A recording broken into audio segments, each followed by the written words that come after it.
Dalam menjalankan tugas sebagai bupati, Bapak banyak sekali melakukan gebrakan-gebrakan atau gerakan-gerakan anti korupsi yang melibatkan seluruh aparat ataupun seluruh staf birokrat Bapak. Salah satunya yang membuat Bapak dan jajaran mendapatkan penghargaan dari Bung Hatta Anti Corruption ya. Ini mungkin bisa diceritakan apa kriterianya sampai akhirnya Bapak beserta seluruh warga mendapatkan penghargaan. Kalau kriterianya apa ya aku nggak ngerti Mbak, wong tahu-tahu saya dapat gitu Waktu itu aja. nggak dibilangin? Waktu itu nggak dibilangin karena Bapak ini? Oh enggak Oh, enggak ya? ada. Enggak dong. Lah kalau kriterianya apa ya semua mungkin buat toh. Iya. Iya. Enggak tahu. Tapi memang bikin fakta integritas itu. Walah, Bikin. kalau itu kan Iya. banyak yang tak buat tuh ada segini kali Mbak. Iya. Surat-surat itu.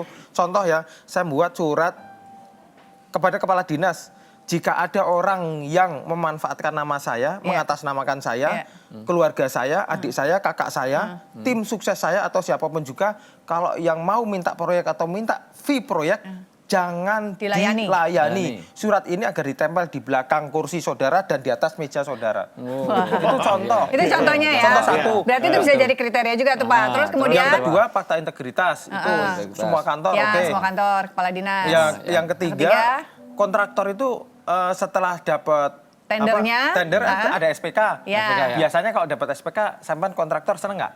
Senang. Ya, senang dong. Seneng pasti. toh? Nah, biasanya kalau nyerahkan Pasti ngasih fee. Ngasih fee, pasti. gitu kan? ngomong loh Mbak ya. Oh iya, biasanya kan gitu. Yang nyerahkan siapa biasanya tuh?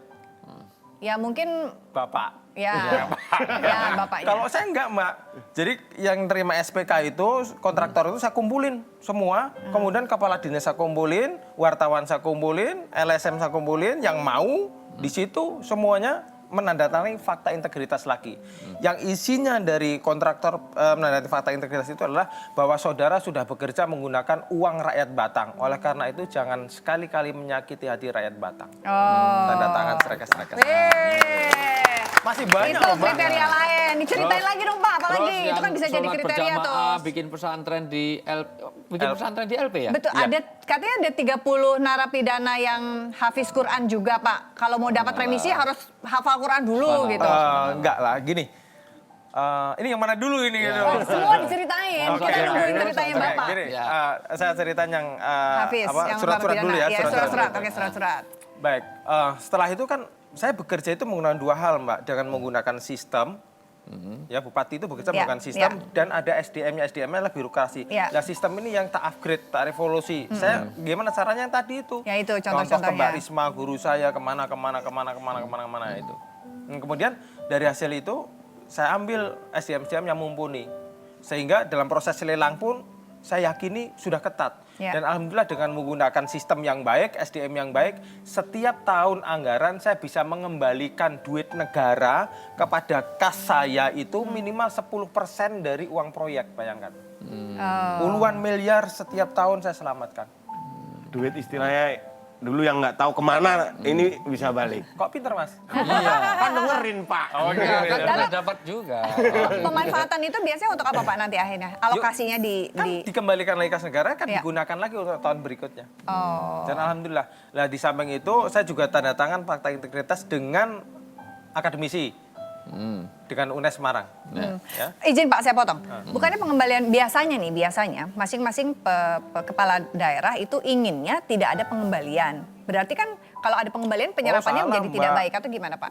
Ya mungkin bisa dijelaskan. Gini, daerah saya, kampung saya Batang beda dengan tempatnya Mas Ahok di Jakarta atau tempatnya Mas Ridwan Kamil di Bandung. Mereka untuk ngabisin PAD, APBD aja bingung. Betul. Ya, bingung. Karena Lah, tempat saya PAD-nya apa di Batang Pak? PLTU aja ya? PLTU mah kecil. Oh kecil, jadi PAD-nya apa? Alhamdulillah, Pendapatan asli daerah ya semenjak PAD? saya jadi bupati ya, sampai dengan kemarin 2015 saya tutup, saya bisa menaikkan PAD itu 300% lebih Pak.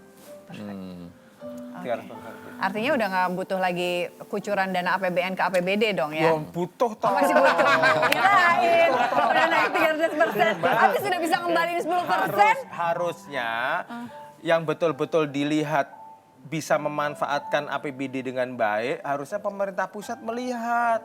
Tambahin lagi ya? Yo iya Oh dong. gitu ya? Jangan disebar menurut kepentingan, maaf ya, menurut kepentingan partai. Oh nggak boleh. Harus, ini daerah ini Bagus ini. ketat nggak gitu. Iya. Ayo terus Mas, sampai golongnya. Iya Iya benar. Oke. Sehingga Bisa dipercaya Oke. dikasih duit. bayangkan kalau saya tidak bisa memaksimalkan penggunaan APBD saya sampai adik saya, tempat saya nggak bangun, Mbak. Oke. Ya karena emang daerah kecil. Iya. Tapi bukan menghabiskan PAD atau APBD itu tidak fokus. Harus fokus. Makanya prioritas yang pertama adalah efektif, Ya. efisien, Iya. dan tepat sasaran. Betul. Itu yang selalu saya pegang. Oke. Alhamdulillah enek tanjane lah. Iya. Ada tilasane, ada tinggalannya. Ya, betul. Ada betul. yang ya. Nah, terus program yang lain yang kaitannya kenapa Tadi yang narapidana itu, yang Hafiz Quran tapi itu? gini, karena terus terang dulu Mas Yusril Iza Mahendra itu pernah bikin proyek supaya memang model LP itu dipesantrenkan. Waktu itu pilot projectnya adalah di Kalimantan di Balikpapan karena saya ikut terlibat. Berhasil di situ tapi tidak berhasil di tempat lain karena Ya, beda. itu gimana? Mungkin Ya. ini Bapak Gini, Mbak. mengadopsi juga. Yang pertama masalah sholat itu ya. Ya. Jadi kalau kita punya masalah kan sabar dan sholat aja. Ya. Kemudian Wasta'inu bis-sabri Dari wassalah. hasil-hasil saya mungkin yang ngasih surat edaran sholat berjamaah itu, sampai akhirnya masyarakat itu punya image kalau mau ketemu bupati nggak usah di kantor lah, Di masjid. di masjid aja pada saat sholat berjamaah gitu. Karena memang juga rumah saya juga nggak pernah saya tutup 1 kali 24 jam. Betul, iya betul katanya Pak. Jadi Bebas siapa lah. aja boleh masuk ya Pak ya? Oh siapa aja, bebas. Alhamdulillah bebas. Anak-anak gimana Pak? Oh, bebas, alhamdulillah Mbak. 1 kali 24 jam sampai sepeda aja di parkir di rumah dinas hilang kok. Oke, Bapak, ini saya mau kalau menurut Saking Bapak bebasnya, saking ramenya. Bapak kan bikin kebijakan 24 jam boleh masuk siapapun ke rumah dinas Bapak untuk bisa menyampaikan aspirasinya. Mau ketemu gampang, nggak cuma di kantor tapi bisa sholat berjamaah dicari di masjid ada. Saya mau tahu nih, pendapat anaknya Bapak bagaimana dengan kebijakan-kebijakan tersebut dampaknya terhadap keluarga ya. Kita langsung balikan saja ini Mas Yumna ya. Iya, iya benar. Iya benar. Salim dulu. Ayo. Mas Yumna. Biar menjadi tentara nih nanti nih. Silakan Sini, Sen. sini. Oke, Mas Yumna kelas 5 SD ya. Kelas 5 SD. Oke, ini kan Bapak kalau di rumah 24 jam tamu boleh datang terus. Bapak Ramai. sibuk banget nih sekarang. Iya. Sebagai anaknya, bagaimana pendapatnya nih dengan kesibukan Bapak sebagai bupati? Lebih seneng waktu belum jadi bupati apa lebih seneng sekarang jadi bupati? Belum jadi bupati. Oke, nanti kita tahan dulu apa yang membuat itu terjadi. Selain satu ini kita akan ungkap tetap bersama kami di Cerita Hati karena setiap cerita Berkesan di hati.